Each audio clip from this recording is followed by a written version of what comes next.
المنتخب المصري عمل امبارح أداء مقنع مشرف ممتع، قولوا زي ما تقولوا فاز بثلاثية نظيفة.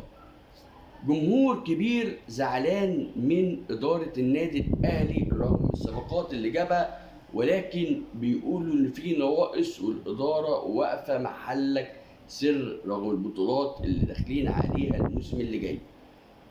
وقصة المهاجم نادي الزمالك الجديد وعدم وصوله بكرة وأسبابه.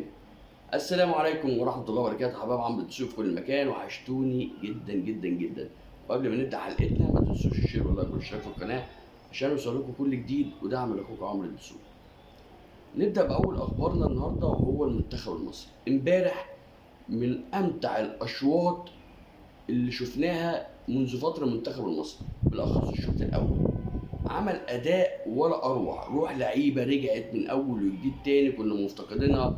الضغط العالي اللي كان عامله الكابتن حسام حسن بعرض وطول الملعب، الكره السريعه، الاستخلاص الكوره بشكل كبير جدا، الهجمات المرتده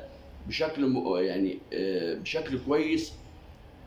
لا، عمل اداء امبارح ولا اروع. لعيبه كتيره كانت في حالتها وفايقه كويسه جدا، من زيزو، من مصطفى محمد قبل خروجه، من تريزيجيه، من مرموش اللي انا شفته من احلى المباريات اللي عملها مرموش من ساعه ما جه المنتخب، من احلى المباريات اللي كان فيها. ويا جماعه لازم ناخد بالنا ان فيردي دوت كان بفيردي او الراس الاخضر زي ما بيسموها منتخب رخم. احنا لو قارنا بيه ان احنا اخر مره اتقابلنا معاه كان في افريقيا اللي فاتت، واتعادلنا معاه بالعافيه، وكان مدير فني اجنبي اسمه فيتوريا. لو احنا قارنا دلوقتي بمدير فني مصري مع الاداء مع النتيجه، لا، 3 اهداف ولا اروع. الشوط الاولاني عملنا شوط جامد جدا، شفنا اسيست زيزو، العرضيه المتقنه على راس ربيعه وتسكن الشباك الاول. شفنا ال3 نقلات الصراع في الجون الثاني من مروان عطيه لمصطفى محمد لاسيست المرموش اللي خد الكوره وانفرد بالجون بسرعته وحطها بشكل جميل جدا. الهدف الثالث من ضغط مصطفى فتحي وتكمله ابراهيم عادل ويسكن الشباك الهدف الثالث. لا، كان في تنوع امبارح في الهجمات، وشفنا في اداء وشفنا في روح وشفنا في فنيات. فلازم حسام حسن ياخد من الناحيه الفنيه، لسه هتكلم من الناحيه الحديث بتاعه او التعليقات بتاعته او الكلام بتاعه هنتكلم عليه. انا بتكلم من الناحيه الفنيه، لازم الكابتن حسام حسن ياخد وضعه بشكل كويس جدا وياخد الدعم مننا عشان يكمل المسيره بتاعته، وده امبارح شفناه بشكل كويس جدا. حسام حسن عمل مباراه ولا اروع. طيب، ده من جانب الاداء الفني.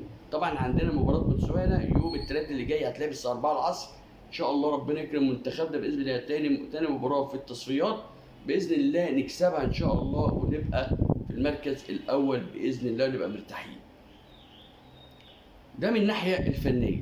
من الناحيه الثانيه اللي هو بقى ايه الحديث بتاعه والتعليمات بتاعته والمؤتمرات اللي بيتكلم. حسام حسن يا جماعه محدش علق عليه، ما بيعرفش يتكلم. صدقوني حسام حسن ما عندوش لغه الحوار، ما عندوش ازاي يعرف يعمل حديث في الاعلام والكلام ده كله. بيحدف كلام. الناس اتكلمت من اول امبارح عن المؤتمر الصحفي بتاعه وايه النتيجه، طالع يتكلم في الانديه واللي ما ادتلوش اللعيبه في ميعادها، في ميعاد يعني كان عايز 3 ايام قبل الميعاد اللي مسموح بيه، والاجنده الدوليه قاعد يخبط شويه وشويه في محمد عبد المنعم والكلام ده كله. وفي الاخر الناس قالت احنا ما استفدناش من المؤتمر الصحفي، ما شفناش الفنيات اللي في المباراه هتتعمل ايه، ما قلتش حاجه مفيده.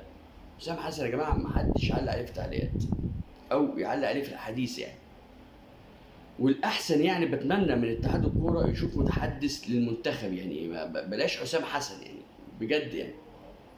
ده بالنسبه لكلام. طبعا شفنا احداث امبارح في المباراه مؤسفه بعد المباراه او في وسط المباراه من جانب احمد حجازي. عشان بس نتكلم، احمد حجازي مشكله ان في بين يعني لما اتصاب ربيعه حب ان يخلي احمد حجازي يقوم يسخن. احمد حجازي اعترض، متضايق ان ما نزلش اساسي، اتكلم بشكل مثلا مش حلو، ما عجبش الكابتن حسام حسن ولا ابراهيم حسن. طبعا ما رضيش ينزل، اضطر ان حسام حسن ينزل ساعتها بيكهام. واحنا حتى كنا استغربنا ليه بيكهام عندك حجازي كان موجود، استغربنا من تغيير بيكهام. استغربنا ان حمدي فتحي كان موجود. طب انت يا عم حسام ليه جبت احمد حجازي؟ ما احنا قلنا من الاول احمد حجازي اصلا شطب كوره. احمد حجازي خلاص كبر، يعني خلاص عندك اجيال طالعه كويسه، عندك ياسر ابراهيم كان موجود، عندك احمد سامي البيراميدز انت بتجيبه.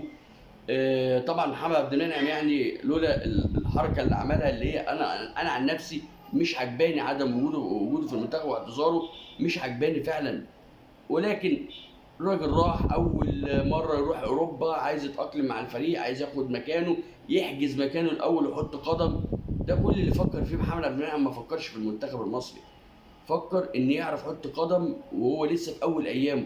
مع ان لو قارناه باللاعب اللي جه من المغرب وهو اشرف داري، وقع ما فيش يومين راح المنتخب، وما فيش اي كلام، والاهلي بعده، ما فيش اي حاجه. ولكن دي بتفتق بقى من عقليه لعقليه. تمام. فبالنسبه لمحمد عبد المنعم، فحجازي بالنسبه لي النهارده تم استبعاده من المنتخب من قبل حسام حسن. حجازي طبعا نشر على صفحته انا ما اعتذرتش، انا ما اتاسفتش، كنت متضايق شويه ولكن يعني ما حصلش مني حاجه تضايق الاداره الفنيه والكلام ده كله. ولكن طبعا حسام حسن اتضايق من طريقته، انه في الاخر سيبك من ان انت ما قلتش لفظ او ما قلتش حاجه تزعل، بس ان انت ما تقومش تنزل وقت ما المدير الفني يحتاجك في 5 دقايق، في 3 دقايق، في شوط، ايا كان انت تحت امر المدير الفني. مفيش حد كبير على المنتخب المصري يا جماعه، ولا محمد صلاح ولا عبد المنعم ولا حجازي، ولا في حد كبير على المنتخب. اللي مش هيسمع كلام المدير الفني في المنتخب ويبقى قلبه على المنتخب المصري وقلبه على تيشيرت مصر، يبقى ملوش اي لازمه موجود على كرسي على دكه الاحتياط، ولا موجود مكان في المنتخب. يكون في 60 داهيه مش عايزينه، ايا كان من اسمه، في اهلي ولا زمالك ولا ايا كان. واللي مش هيأدي في المنتخب بالروح والعزيمه اللي بنشوفها كنا شايفينها زمان، مش عايزينه ولا عايزين نشوفه. ده بالنسبه لاحمد حجازي وما حدث من احمد حجازي. طبعا علشان يطمن الناس على المصابين، طبعا تم استبعاد مصطفى محمد النهارده ومرموش بسبب اصابه مرموش طبعا بسبب جزع في الركبه، ومصطفى محمد بسبب شد في الخلفيه. اما رامي ربيعه الحمد لله الناس اطمنت عليه، والمنتخب طمن على ربيعه على ربيعه وهو كاجهاد بس في الخلفيه، وقال لك موجود وجاهز في مباراه بوتسوانا اللي جايه ان شاء الله. ده بالنسبه للمنتخب وبالتوفيق لمنتخبنا ان شاء الله. طيب، بالنسبه للاعب نادي الزمالك او مهاجم من نادي الزمالك الجديد موبيلزا دوت كان المفروض يوصل فجر الحد، وكان محجوز له تذاكر الطيران. فوجئ مجلس اداره نادي الزمالك باتصاله ان هو اعتذر عن مجيئه فجر الاحد يعني، وان هو يجي يوم الثلاث عشان عنده عذر في اسرته، يعني عنده مشكله في اسرته والكلام ده كله، فاعتذر. وكمان كان طالب شرط من نادي الزمالك، من اداره الزمالك يبعتوا له 250,000 دولار اللي هو دفعه التعاقد الاول قبل ما يجي اصلا، لانه بيجي المره دي. وفعلا الزمالك كان رافض الموضوع ده، ولكن في الاخر الزمالك رضخ للشرط بتاعه وبعت له 250,000 دولار. فوجئنا بوكيل اعماله اللي هو بنجامين الاصلي، وكيل اعمال اصلي كمان طلب من اداره نادي الزمالك ان يبعتوا له العموله بتاعته قبل ما يتم حجز التذاكر اللي هي بتاعت يوم الثلاث، قبل ما يتم حجز تذاكر يوم الثلاث. وفعلا نادي الزمالك اضطر ان يبعت العموله بتاعه بنجامين وكيل اعماله، وحجز له فعلا تذاكر الطيران يوم الثلاث، وخلال ساعات هتوصل التذاكر الجديده للمهاجم نادي الزمالك، والمفروض ان هو يوصل يوم الثلاث اللي جاي ان شاء الله. ده بالنسبه لمهاجم نادي الزمالك. طيب، نخش بقى على موضوع جمهور الاهلي ومتضايق جدا وعلى السوشيال ميديا بسبب صفقات النادي الاهلي، وان شايفين ان النادي مجلس اداره النادي الاهلي ملبش احتياجات الفريق، ملبش بشكل كبير احتياجات الفريق والتدعيمات للبطولات المهمه جدا، بالاخص اللي هي عندك كاس العالم 2025، واللي كان المفروض متفق بالمجلس الاداره ان يدعم بشكل كبير جدا عشان يعمل اداء على الاقل مشرف في كاس العالم 2025. طبعا الاهلي لو احنا اتكلمنا في الصفقات اللي جابها، طبعا جاب اشرف داري، ده مهاجم عالمي، قصدي انا اسف مدافع، طبعا مكان محمد عبد المنعم، مدافع لعب في كاس عالم، مدافع منتخب المغرب دولي، طبعا مدافع كبير جدا، قوه فنيه كبيره جدا، ده جابه مكان محمد عبد المنعم. يحيى عطا الله طبعا جابه مكان علي معلول بسبب اصابته، وراجل في مركزه كبير جدا وتقيل جدا فنيا. جبنا عمر الساعي، وقلنا عمر الساعي مستقبل للنادي الاهلي، ممكن الناس شايفاه كسنه صغير ولكن هو لعيب فنيا عالي جدا، وهيفيد الاهلي بشكل كبير في المستقبل. طبعا الاهلي جاب يوسف ايمن مكان طبعا محمود متولي اللي تم رحيله. دي التدعيمات اللي جابها النادي الاهلي في المراكز الدفاعيه. المشكله بقى كنص ملعب، طبعا انت مشيت ديانج، طبعا الجمهور بيسال فين بديل ديانج؟ مشيت احمد عبد القادر، فين بديل احمد عبد القادر؟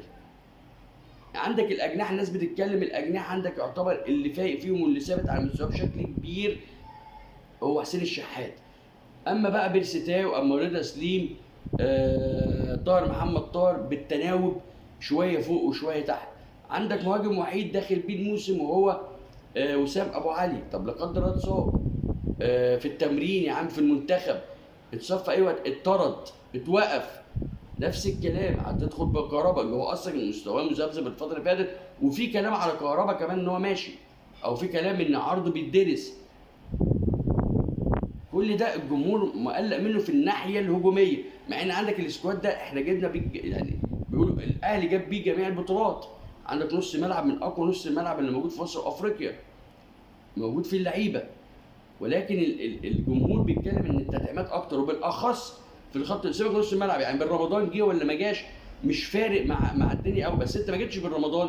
الناس بتتكلم طب دعم بقى خط الهجوم بمهاجم سوبر زي ما كان عايز كولر، او على الاقل جناح قوي افريقي يبقى موجود ويشيل مع حسين الشحات. فالجمهور مقلق في حاجه غريبه او مش مظبوطه داخل مجلس اداره النادي الاهلي، والبطء الشديد الناس بتتكلم عليه في الصفقات. انت بتفاوض بن رمضان بقالك شهرين ولا جبت بن رمضان، مع ان يعني حد يا جماعه بن رمضان الصفقه ما فشلتش. في كلام ان خلال يومين كام يوم بعد التوقف الدولي بن رمضان موجود في الاهلي. انا بس بتكلم في نقطه، انت مش عايز تطلع بتتكلم في اي حاجه، مش عايز تريح الجمهور. النادي الاهلي بن رمضان جاي مش جاي يا عم، ما حدش واقف عليه. طب دعم خط الهجوم، دعم الوينجات. هو ده اللي الجمهور مقلق منه. ولكن انا بقول لكم المعلومات اللي عندي، بن رمضان بنسبه 90% موجود في النادي الاهلي لحد الان، هو موجود على بوابه النادي الاهلي. القصه كلها اللي هو في المبلغ بيتم تدبيره اللي هو الدفعه الاولى $1,400,000 ويوصل للنادي المجري. النادي المجري هيقوم باعته على طول مباشره ويتحجز تذاكر طيران ويجي، وهو كده كده موقع العقود الخاصه بالنادي الاهلي. فهي كلها مشكله ماديه مش اكتر، مشكله ماديه مش اكتر داخل النادي الاهلي في تجهيز المبلغ $1,400,000.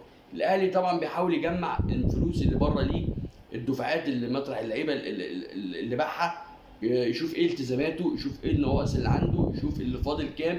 ده الاهلي مش عايز ياخد حاجه من خزنته. دي مشكله الخطيب او مشكله سياسه الاهلي، مش عايز ياخد حاجه من الخزنه ويودي، لا ابيع اجيب، الم اجيب. ده سياسه الخطيب دلوقتي في الوقت الحالي.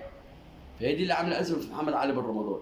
كان كوره متمسك بيه، النادي الاهلي متمسك بيه كاداره، الجمهور عايزه وبقى صفقه جماهيريه، ولكن هي مش متوقفه عليه. بس في الاخر عايزين نشوف دعم. في الاخر فاضل اسبوع على افريقيا الافريقي اللي هو السوبر الافريقي، مش دعوه بدور 32 خلاص اتقفل. السوبر الافريقي فاضل اسبوع يتم غلقه. محدش شايف حاجه، محدش عارف حاجه بشكل اساسي، ولا اعلام ولا جمهور ولا سوشيال ميديا ولا اي حاجه. كله شايفين كده من بره، بناخد لقطات من بره. برمضان في الاهلي، برمضان بنسبه 90% في الاهلي. طب ما جبتوش، عايزين تدعيم بقى، مش شايفين اي تحرك. كجمهور اهلي مش شايف اي تحرك مجلس الاداره. اتمنى الرساله توصل لمجلس الاداره، اتمنى راحه للجمهور. جمهور عايز يطمن على فرقته، جمهور عايز فرقه النادي الاهلي تاخد كل البطولات في جميع المواسم. ده من حق الجمهور، زي ما من نادي الزمالك دلوقتي بيدعم ومن حقه ان يجيب لعيبه وعايز كمان ينافس وعايز ياخد بطولات. ده جمهور وبيحلم وعايز يحلم ويحقق حلمه. مهما الاهلي خد بطولات قبل كده، الجمهور الاهلي ما بيشبعش وعايز بطولات كلها، عايز الموسم كله ياخد كل البطولات. ده جمهور الاهلي اتعود على كده، والاهلي عوده على كده. جمهور الزمالك نفس الكلام، عايز تدعيمات، عايز يشوف تحسين، عايز ينافس، عايز ياخد بطوله، وحلمه السوبر الافريقي اللي جاي. جمهور الزمالك، فكل جمهور من حقه انه يحلم ومن حقه انه يطلب التدعيمات ومن حقه انه يشوف ان فريقه احسن فريق. فدي ما تزعلش حد، دي ما تزعلش حد. والنقد البناء مطلوب وليس الهدم. النقد البناء مطلوب وليس الهدم. اشوفوا اخبار جديده مع عمرو الدسوقي.